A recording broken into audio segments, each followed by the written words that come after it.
tulee tällaisissa putkiloissa. Ja se on siinä kylmälaatikossa, jota nyt ei ole nähtävillä. Ne täytyy laittaa näihin ruiskuihin. Ja ruisku pitää olla sellainen, missä ei ole sitä kumimentää tossa, koska se kumimentä voi olla haitallinen näille siittiöille. Sitten tamma on pesty jo valmiiksi. Eli ensin kuivalla pyyhitään, sitten pestään märällä ja sen jälkeen vielä kuivalla pyyhitään. Ei saa laittaa mitään kauhean tymäköitä pesuaineita, ettei ne vaikuta sitten noihin spermoihin. Sitten rektaalihanska. Käännän sen tälleen tavallaan nurinkuriin, koska tämä sisäpuoli on puhdas.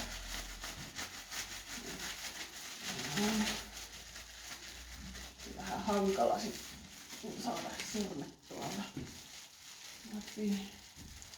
Noin.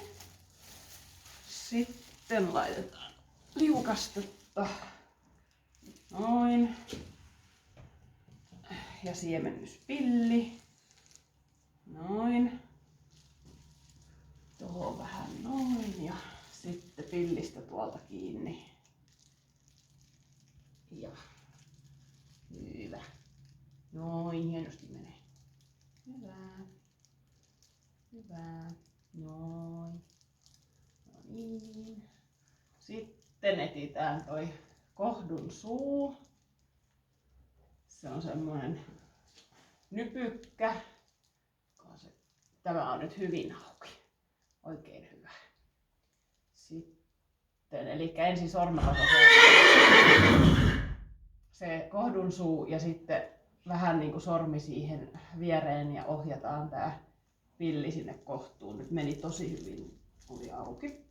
Noin. Paikallansa sitten otetaan ruisku. Ja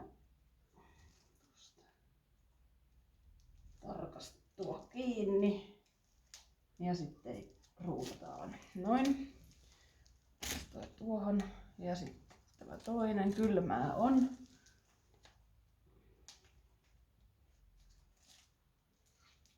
Noin. Sitten laitetaan vielä pikkusen ilmaa perään, että ei jää tonne siemennyspilliin kauheasti tavaraa saa kaikki. Noin.